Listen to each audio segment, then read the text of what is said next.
see everyone here, and then have also Profesora Lopez Sanders joining us as our guest speaker. So my name is Jessica, and I'm an MPA student here with Watson, and I'm also a fifth-year student, so I was an undergrad in sociology concentrated here. And then I'm also co-moderating with Liz, my Hi, Ruth. Thank you for coming. Yeah, my name is Lizbeth Lucero, or Liz, or Lizbeth, or whatever you want to call me. It's fine. I really am excited about this conversation, and I think I wanted to give first a little bit of background about myself. So prior to coming here to the MPA program, I worked at a think tank based in DC. And then before that, I worked at a political consultancy firm, and so I'm super excited to be here. And full disclosure, I wanted to mention that Hispanic Heritage Month isn't time constrained to September 15th up to October 15th. And I think it's important to note that it's a lifetime journey of learning and experiencing and building awareness about the Hispanic diaspora. And so I think I wanted to note that this month serves as both a celebration and a powerful reminder of our progress and our aspirations for change. And so celebrating this month, similar to other cultural observances, is really important, specifically at a time where states around the country are literally banning and restricting ethnic studies and curriculums, as we all are familiar with at this current time.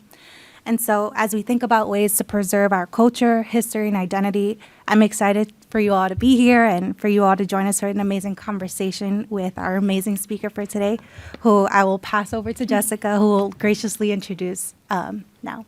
Yeah, we are very delighted to introduce Dr. Laura Lopez Sanders, who is a distinguished scholar and professor in Brown University's Sociology Department.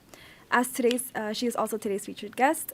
So, Profesora Lopez Sanders' extensive body of work is characterized by its rigorous examination of the interplay between institutions, societal policies, and patterns of inequality.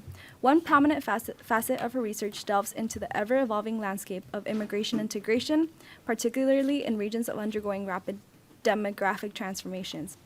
In addition to her remarkable work in the field of inequality, Profesora Lopez Sanders also explores the impact of healthcare reform on undocumented Latino immigrants, access to healthcare services, and the decision-making processes influencing health and well-being. Her immersive ethnographic research, including working and living alongside Latino immigrant, African American, and white populations in South Carolina, has culminated in her upcoming book release, The Manufacturing of Job Displacement: How Racial Capitalism Drives Immigrant and Gender Inequality in the Labor Market, which is scheduled for release in January. We are grateful to have you with us here today, and please join me in welcoming Profesora Laura Lopez Sanders. So we wanted to start off, Profesora. We know that I've probably missed so many of your accomplishments, as you're an amazing professor and distinguished scholar. So for many students who may not know who you are yet and aren't familiar with your work, what are one or two things you would like for them to know about yourself and your journey to where you are now? Thank you, Jessica, and thank you, Liz, and all of you for taking time today out of your busy schedules and this beautiful day that I imagined you all would be happily doing something else outside. But I appreciate you coming in and supporting the activities that the Hispanic leaders here at Brown are pioneering. So I don't know if you know, but this is one of the first Fire Chats. And so I'm really proud of one of my former students, Jessica, who is one of those pioneers, and Liz, who is also her collaborator on this activity. Thank you for that. Also, nice introduction, Jessica. I'm honored to be here with you today and be part of this series. And one of the first things that I would like to share with you about my background is that I'm a Mexican-born person. I immigrated here in the 1990s, early 1990s. And when I came to the United States, I having completed an undergraduate degree, I didn't speak any English. And I actually didn't even have plans to stay in the U.S. Okay, everybody told me, it's like, what are you gonna do there? You know, you're coming from this beautiful town, Puerto Vallarta, that is a beach, nice area, and you're going to the U.S. to try to face the difficulties of being an immigrant and making a living there. And so I came here without an undergraduate degree, college degree, without the resources to further an education. And so what I did is what many immigrants do with low resources. And so I ended up taking some menial jobs. And enrolled in a community college. And so it was in a community college that I learned about the possibility of a graduate education. As it is always often the case, it was through a teacher, right, a professor who said or brought to my attention the possibility of me going into graduate school. And the professor, please come in. These are other of my former students and also collaborators in a research project that I'm starting. Welcome, Emily and Kate. Thank you for being here. And so part of my journey into becoming a professor and graduate school was learning from others about that possibility. And it was a teacher of mine at a community college who said, hey, there is that little school back there in the East Coast called Harvard. At some point, you might want to look into that. Your interest in international education policy and language might be nurtured there. And it's like, well, that sounds like a possibility. I have no clue about that, how to get there or anything like that. And so I, through working menial jobs, through my classes in a community college, many, many years later, I actually did apply to Harvard, did get into Harvard, ended up with a master's in international education policy because I wanted to change the world, like many of you here. I wanted to reform schools and provide a more equitable education for bilingual students. And so I completed a master's degree in education. And upon graduation, I work in policy, like Liz has, at the Latino Issues Forum in San Francisco, where I was looking at issues related to the digital divide and primarily noticing that many Latino immigrant families had no internet access. At the time when America was all connected, the Latino immigrant community was completely left out from being part of that connection. That was early on, okay? So our infrastructure, our problems with in the pandemic are in terms of connecting low income students with classrooms have a historical grounding on problems of lack of connectivity or lack of digital access in many low-income communities. And so looking at things like that, I became really frustrated and wanted to do more, okay? And so part of wanting to do more, in my case, was looking at questions and looking at ways in which I could inform policy, either from the perspective of academic research, from the perspective of working in communities. And so at the time, another person, brought up the issue of, well, there's this other little school over here called Stanford, and why don't you apply to that one? And so I applied to Stanford and got a PhD and went and was accepted in a PhD in education at the time. So that essentially became is part of my journey into graduate education. Now, another thing that I wanted to share, because you say two things, yes. Another thing I wanted to share with you today is that while I'm currently a sociologist and I am my PhD is in sociologist, at the time that I started my graduate education, I have never taken a sociology class, okay? And so most of my training was in education. And so I was in a policy program at Stanford when I took my first class, and this is relevant to what Liz was talking about earlier, the issues related to racialization and racial inequality. And I became very aware that the way I was studying immigration from an quote-unquote assimilationist perspective just didn't resonate with what I was seeing in communities. And so I took a class on race and ethnic relations and sociology, and guess what? I fell in love for the first time, and don't tell this to my husband, but I fell in love with sociology. I was just taken by it. My first class in sociology just told me, no, this is it. And so I applied to the PhD program in sociology and at Stanford as well. And the rest is history. but the thing here is that, I mentioned this point about not having had a background in sociology, because some of you might be considering programs in an area which is not your main focus here at Brown.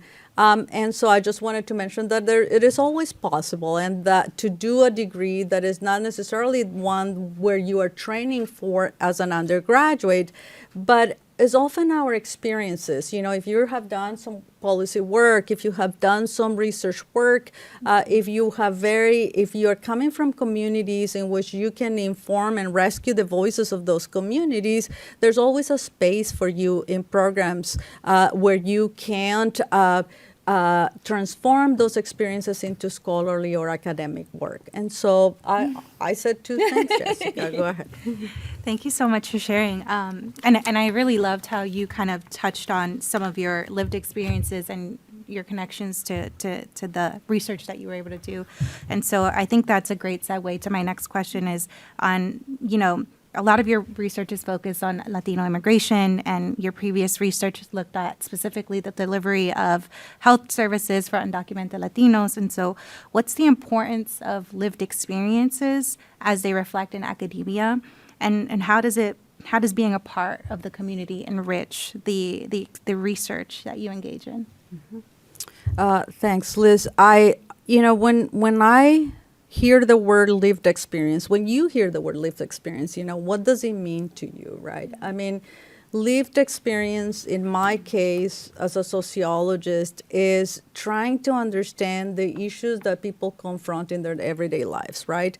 And part of my approach to understanding the lived experience is by being there, right? Is being in those communities, is from a scholarly perspective. I use a method, ethnographic research, and that means that I go into communities, and before I come up with a theory, and before I try to come up with an explanation for what is happening in the communities that I study, I want to immerse myself. I want to be there where people are to try to understand what is important to them, okay? For me, as a sociologist, as a Latina, it's important to know based on what people are thinking that matters to them, and respond as a scholar to those things that they care about, okay? And in a society that is so rapidly changing like ours, being I call it on the ground, meaning being a researcher that immerses oneself in those communities allows us to have our pulse right there on the ground. And I don't mean to say that, we're coming from up here and we're going into the communities to try to come up with what is of meaning to people in living in society. But being a member of these communities, being a Latina, and being part of what people are experiencing and living their experience allowed me to have a better and more informed understanding of what they're going through. And to your question, Liz, I think that the lived experience is more of a window into the issues that we can transform into potential policy solutions, right?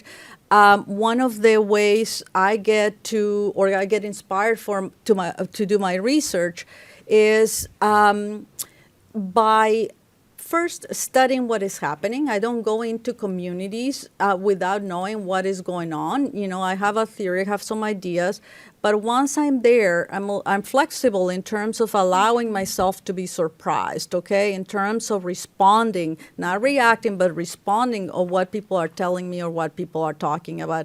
And let me just give you a concrete example. One, as you mentioned, one of the projects that I have done relates to healthcare access and utilization. And that project I designed as a postdoctoral scholar for the Robert Wood Johnson Foundation. In that program, I was noticing that during the implementation of the Affordable Care Act in 2010, during the Obama presidency, we passed a bill, we passed one of the major social reforms related that has affected this country, and that is healthcare reform. Now, unfortunately, while most Americans were able to gain access to healthcare services, undocumented immigrants were left out of that policy, okay? And given that I have a deep concern about the undocumented immigrant population, I wanted to understand how is it that they were living their lives when the rest of the country were supposedly having more access, were supposed to have more affordable healthcare access. And so my approach to try to understand that issue was going into communities, and I trained as a healthcare navigator and ended up working in a community clinic as a health personnel in a diabetes clinic where I was doing tests and exams, et cetera, trained, of course, but also documenting the experience of healthcare access. And so I accompanied patients through their appointments in hospitals. I was with their families when they were given negative news. Some of my key cases or key examples in my research were people with very serious illnesses. One of the patients that I was working with, or the research participants, died over the process of the interview that he had prostate cancer, in part because the access to healthcare was not timely. And these were the kinds of issues that I wanted to understand and rescue. Another person that I work with, I was just informed a couple of weeks ago, passed away from a cerebral injury by being an immigrant undocumented worker working in areas that were of high danger. And he broke his skull and ended up in the emergency room, and eventually, unfortunately and sadly, that person died. Now, I give you this cruel example just so that you know how hard some of the communities have a lived experience, some of the members in our community. Now, we know very little about what they do when they confront those kinds of situations without healthcare access, okay? And part of what happens in communities that have this kind of exclusion is that they rely on haphazard measures, right? For instance, some of the people that I just talked about were relying on altruistic help, okay, from doctors that provide free services, pro bono services when they have the time. Imagine if you have a chronic condition. Imagine if you have a dramatic accident, a case like that. It's very difficult to wait until somebody is available to provide that care for you. And so, you know, while I found in my research, by working with communities, by learning about their lived experiences, that primary care was something that they have access to via community health clinics. Specialized care was very scarce, okay? And timely care was very scarce. And so these are the kinds of issues that are often under the radar, and that without an immersive type of a strategy, like, you know, if you go and work in health clinics and community hospitals, go with patients, shadow nurses, and do all the groundwork in addition to everything else that we do that is important, you know, survey research, analyzing statistical data, all of that is important. but the immersion, the being there, is actually, to me, something that is as fundamental as the analysis that we do with administrative data. So this is the kind of thing that I do when trying to be not only a responsible member of my community, but also trying to get into the issues that are of importance to me. Thank you. Thank you so much, Professora, for your thoughtful response. And I also agree, we need more immersive engagement with these communities to really figure out how they're living. And the next question we wanted to follow up on was, we know that the Latinx community is growing significantly in the United States, and we wanted to know your opinion on how this demographic shift is reshaping the sociocultural fabric of the nation and like the political dynamics of the nation, as well as like what opportunities and challenges may arise from this transformation, and like how communities and policymakers can effectively address them. Thank you, Jessica, for that question. And this is a multi-part question. Yes. Thank you very much.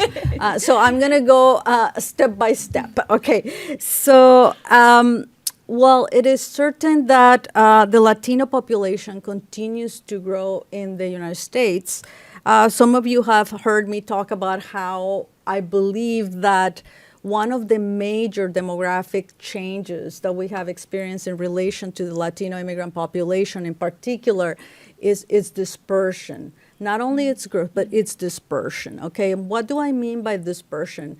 What I mean is that something that has happened since the late 1990s is that the Latino immigrant population is no longer concentrating in a handful of states, okay? You know that the traditional immigrant states are something that we could count with our fingers of one hand, okay? California, Texas, Illinois, Florida, Chicago.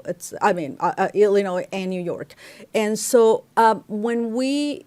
historically, the concerns and the policy responses to issues related to Latinos and in general, and Latinos immigrants in particular, were tailored to their experiences in those states.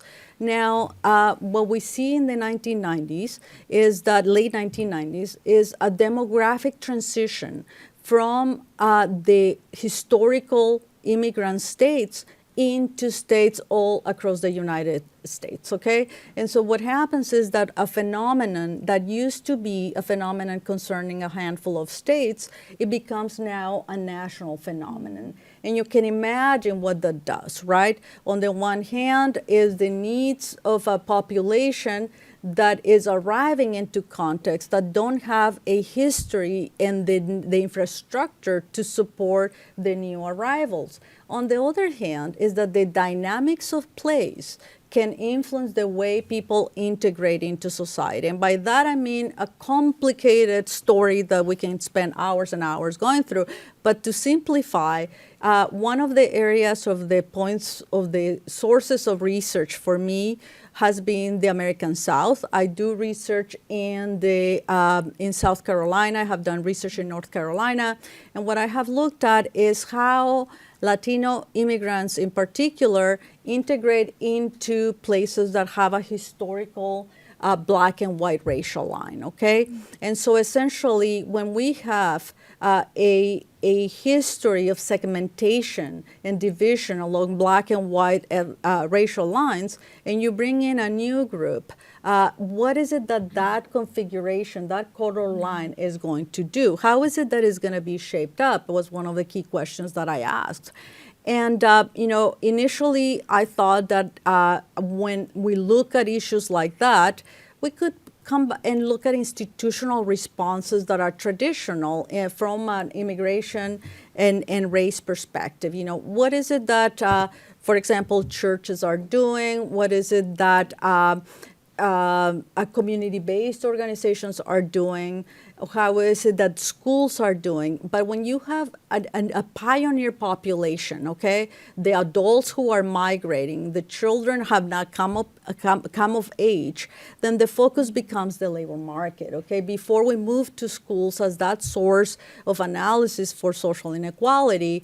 And so in my case, my focus was what happens when individuals move into a new destination, how is it that they are integrating into the societies? And often it is the labor market, the setting, the place where we see the stories unfolding, okay? And that is the place where groups from different racial backgrounds or characteristics or heritage come together. Now, what I have found through my research is that we essentially, when we think about integration, we are going backwards, okay? Well, okay, I'm not going to say that. I was just going to, okay. But essentially, we are going backwards. And what I mean by that is that we are replicating patterns that we thought we have overcome, okay? We are almost in the 1920s when we are pitting groups against one another. And by we, I mean not us, because we are very responsible citizens, but sorry, I tend to sometimes joke with these things, but all light aside, yes. What I mean is that the powerful and people in positions of power are creating the conditions for people to be, by people I mean groups from different ethno-racial backgrounds, people in precarious employment, people in low-paying jobs, are now being pitted against each other the way we thought we would not be seen anymore. People have, immigrants and Latinos in particular, as you know, have been hyper-exploited historically. Now we see that becoming the norm and very naturalized form of integrating workers and integrating populations, and in very sad ways, using ideologies of colorblindness to perpetuate structures of inequality, okay? So that is the modernity of our, backwards force of integration in the way in which we are bringing in immigrants into places that are supposed to be places of economic growth, but we're not creating the conditions for people to move up socioeconomically, okay? And so clearly the jury is still out in terms of what we're gonna see in the second generation in some of these new destinations. And some of you interested in research in this area, clearly there are all kinds of opportunities to engage in scholarship in this area. But one of the things that the optimistic in me wants to share with you is that, when we think theoretically about the way immigrants and Latinos in general are integrating into new destinations, we also see that they are integrating with with agency, okay, and this is the Du Boisian in me now, that we are in a very constrained type of environment where history tells us that people are coming into a context where structures of power restrain or constrain people from agency. People are still looking for ways to be agentic, okay? And so my research shows all kinds of ways in which people are resisting the way they're incorporated as low-wage workers. Many of them are emerging as entrepreneurs. Many of them are starting to look for creative ways to also play with those employers that are hyper-exploiting them, okay? So I think that in thinking just about the labor market, and you can think about other possibilities in other industries or other institutions, we also are looking at ways in which that model, that archaic model of integrating via hyper-exploitation, can be reformulated through agency and through the possibility of change by emergent processes of solidarity, cross-cultural alliances, and so forth. Again, these are very incipient processes, very new processes, but it is possible that that agency can provide new forms of integration as well. Thank you so much. Well, thank you so much. I was writing so many notes because I think one of the things that you said was like how the labor market is being used to be as a form of integration, but also like as a form of resistance and agency. And I think we see that in the rise of unionizations across the country, right? We see that with Amazon workers, with, the UAW workers. And so I think we're definitely seeing that level of resistance happening across the country. And so before we open it up to questions, I wanted to ask one last thing, because while Jessica and I were planning this event, we were thinking about the kinds of questions we really wanted to ask. And we wanted to know, we were curious about the connection on how to stay rooted to the places you come from and the places that you're going as a professor. What advice would you give young scholars in this space in terms of staying connected to our roots, our cultures, and to our history, I guess? Mm-hmm. Well, thanks, Liz. I think that one way to staying connected is participating in events like this, okay? And I know it sounds very simplistic, but I think these are the kinds of things that for many of us keep us going, okay? I mean, being here with you today, for me, and knowing that our history celebrated in our institutions matters to me, okay? And we need to see more of that. It's a way of reminding us that our voices, our presence in places like Brown is important, okay? And us showing up today here, it's one of those signals that we matter, that our histories matter. And so I think that's one of the forces that keep me rooted and that remind me that coming from nothing, literally, like in a place where there were very little resources, we can get to a place like Brown. Some of you are sharing similar experiences, and here we are, okay? And so I think that's one of the ways, I wake up every day excited about, everything I do. Because I love it. I love what I do. I love being a sociologist. I love being a Latina, and I'm very proud of my Latino heritage. And another thing that is more personal to me is my family, okay? I tend to stay connected with my family, which is my roots, essentially, okay? And so I'm in constant communication with my family. I also, because I'm very proud and I value and want to honor my heritage, I speak Spanish. I try to speak Spanish at every opportunity, and my students here know, because I will say, hola, ¿cómo estás? And so I will just try to look for ways of deploying that at every turn. But I think that I try to put myself as well in positions where I will be in contact with my community, and I will try to do something that is important to them and that is of value to them in the most genuine and possible way as well. And so often that means that you're going to make trade-offs, okay? And some of you are going to be very committed to the things that you really value, and that is something that we cannot miss, okay? That staying true to who you are, to your heritage, to your roots, to your family, to the things that you value that are connected to you, is not necessarily in competition to the work that you do, okay? You can use that. You can deploy that as a resource, as an asset that you have to show the world, what's important to you, and bring the voices that are often not heard. Mm-hmm. Thank you so much, Profesora, for all your insightful responses. And now we want to open it up to the Q&A section of this event. If anyone has questions, feel free to ask, and we'll moderate the questions. Catherine. So thank you again, Dr. Lopez Sanders, for your time. And we know you're busy with teaching, getting ready for all the research you're engaged in. So just wanted to say thank you on behalf of Watson for being here. It really means a lot.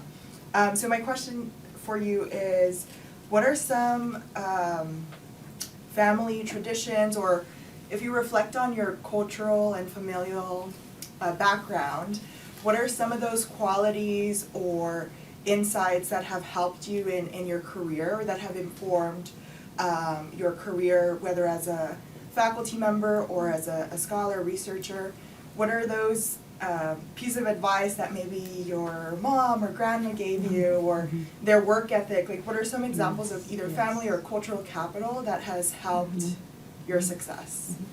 Thank you, Catherine, for that good question. Oh my goodness, how much time do we have, right? Because everything I am is because of my culture and family. But I will say resilience, okay? I think for people in my position, being resilient is so important because you're going to be finding closed doors at every turn, okay? From the moment you step a foot in this country, it's without speaking the language, without having the tools that are available to most people, you're going to be facing challenges. And, just having the motivation, like you say, Catherine, the work ethic, I came here to make it, right? It's like, I'm going to have to keep going and nothing is going to bring me down. And so resilience was one thing. And the other thing that it's what we call it, the soft skills in sociology. My sociologist friends here are looking at that, but is humility, okay? I've been in places and it is hard for me to talk about, I went to Harvard and this is like that. But I think it's important because for many of us it's hard. It's a hard trajectory. But and I, if there is something that my background or my family all ingrained on me was, sencillez, okay, be humble. It's like, and to me that has been fundamental to work with communities, okay? If I come from a place of, I'm this amazing, I'm this person that knows this and that, it's not gonna work, okay? But if I'm who I am and true and authentic to where I'm coming from, that gets people get the sense of, this person is real or not, when I'm working with communities. So being working hard to stay to be humble and to honor that.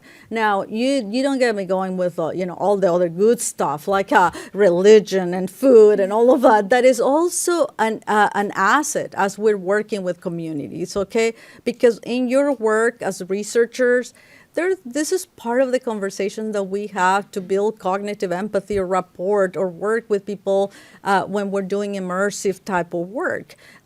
Knowing, how to make tamales, so knowing how to, and sharing that experience with people. I love tamales, by the way, which is a traditional Mexican dish. Or religion was an also important thing for me. And not religion in the sense of one particular religion, but having faith and values attached to that in the sense of, a spirituality said in a better way, because that is part of being or staying grounded to me. But thank you, Catherine. Mm-hmm.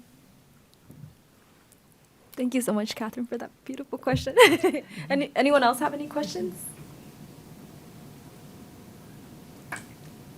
Hi, my name is Fatima and I'm one of the MPA students, classmate of Lizbeth and Jessica. So my question is that, like, when you came here, like, as an immigrant and trying to find your way, and then you saw this issue of the problem with the undocumented refugees here. So I'm from Afghanistan, and we also have, like, we are going through the same sort of, like, crisis and situation. So how were you able to connect with others and to build that connection and network to sort of strengthen and empower yourself to advocate on behalf of your people? And what are your advices for people like me who are new also to this field? And I also don't have that political power and stuff, but I'm trying to help my community as much as I can. So what are your advices? What are your insights in this? Thank you.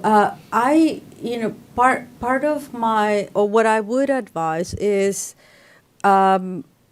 if your interest is in scholarship, which is what I do now, that is one way in which you can put in a position of creating the kind of scholarship that you can share with communities, with people who make decisions. I also have done work, as I mentioned, that is directly related to policy, having done work with people who are writing reports on a weekly basis. I have testified based on the research that I've done in Congress and things like that. And so those are opportunities that you can take and when you're doing either research or where you're working directly with communities. Your training in policy here is going to be very valuable. What I also found through my own trajectory is that often an advanced degree is credentialing, as we know, in society is in American society is very important. And so if you find that you reach a glass ceiling at some point, an advanced degree can break from that, can help you break from that. Often I had students who moved from a master's in public policy into a law degree and things like that. So often higher credentials. It's sad to say that we need that in order to make change, but in the realm of decision making, often that's one path. There are clearly multiple paths. For what has worked for me has been education.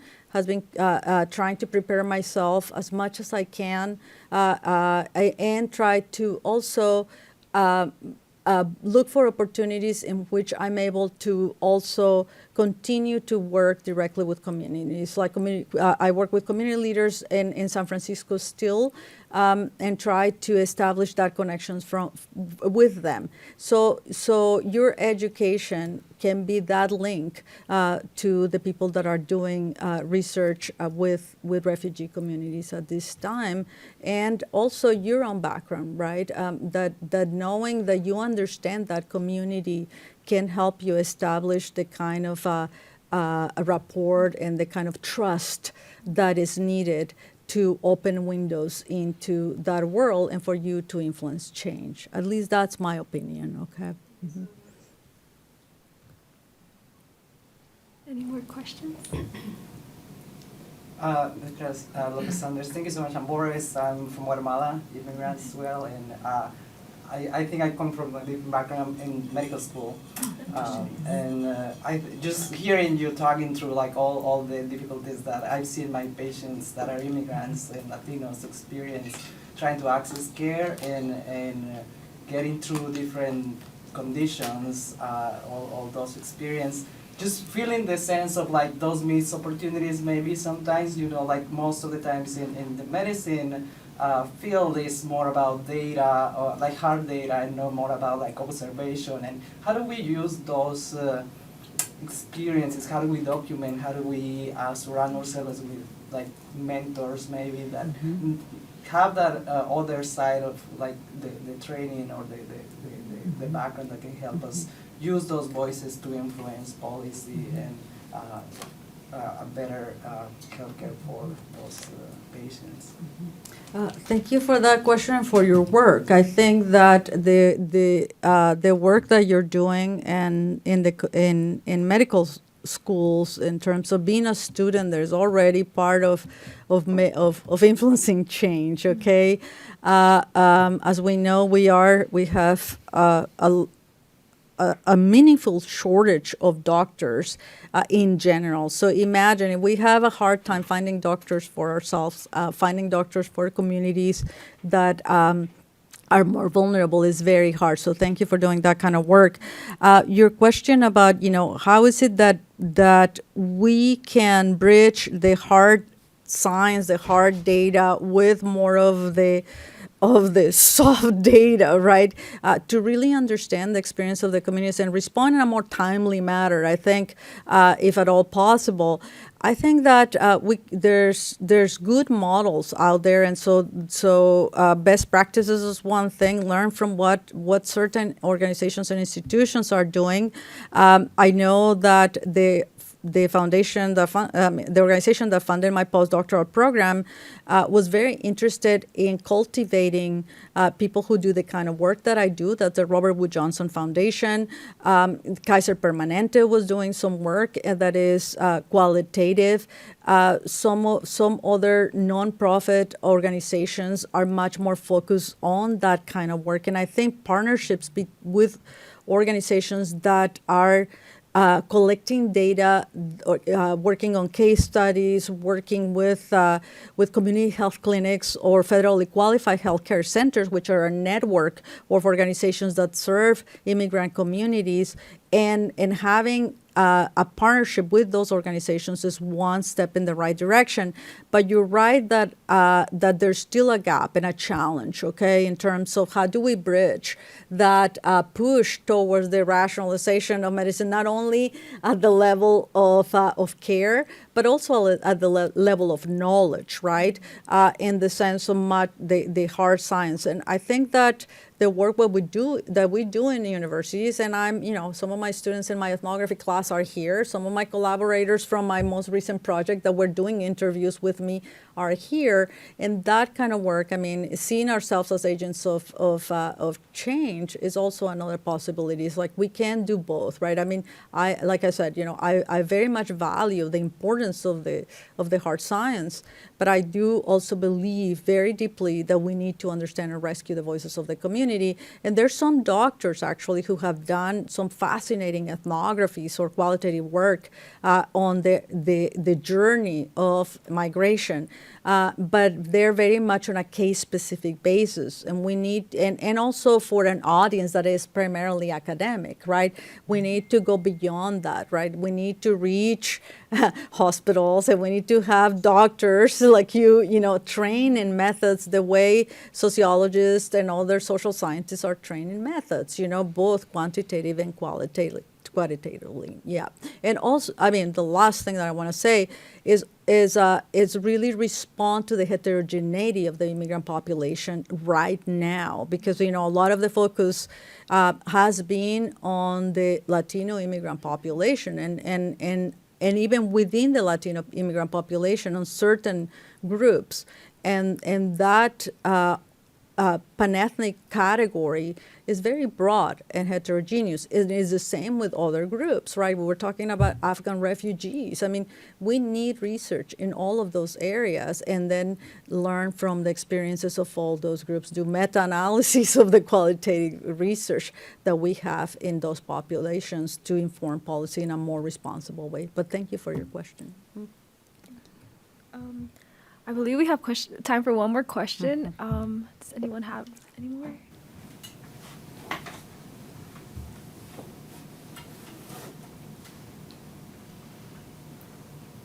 I had a question, I've been thinking about it since you started talking about your experience during the hospital, and you're doing that work to do also research on it, but also to live that experience and see it firsthand, see what they actually need.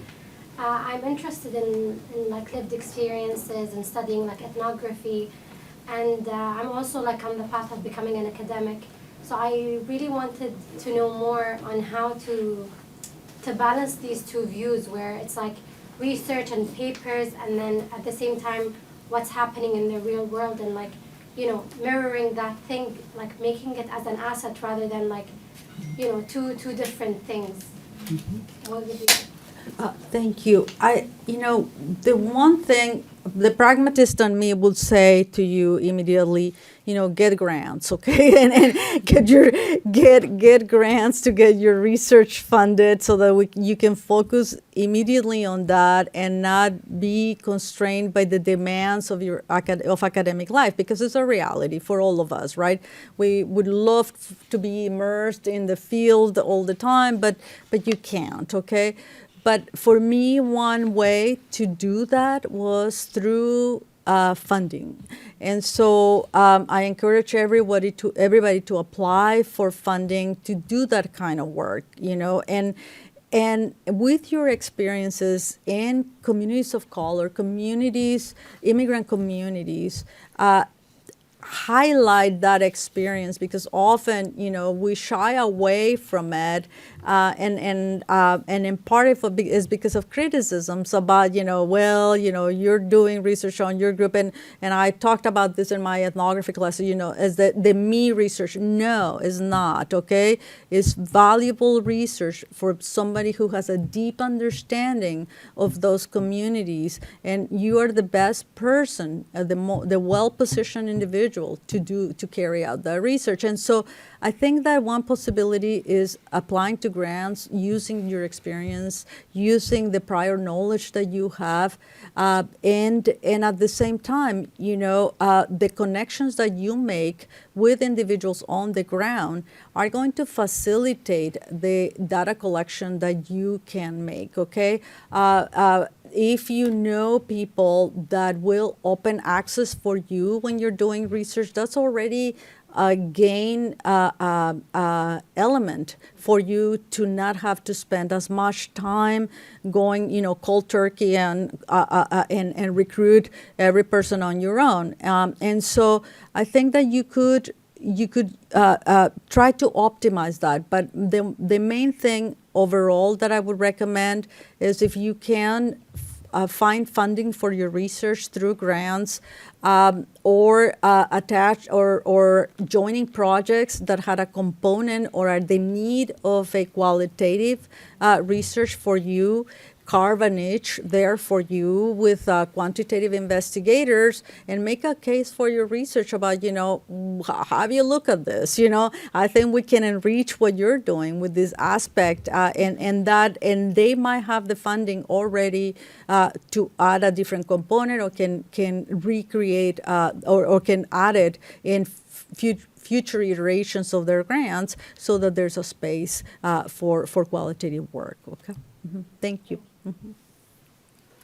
Thank you all so much, and I think this has been a extremely empowering event, and probably I'm super lucky, and I think Jessica feels the same way, to just be able to co-facilitate this together and highlight your work and the amazing experiences as a professor, and navigating higher education and academia. And so I really want to thank you so much for being here, and I really just wanted to highlight some of the major themes that I heard throughout the event.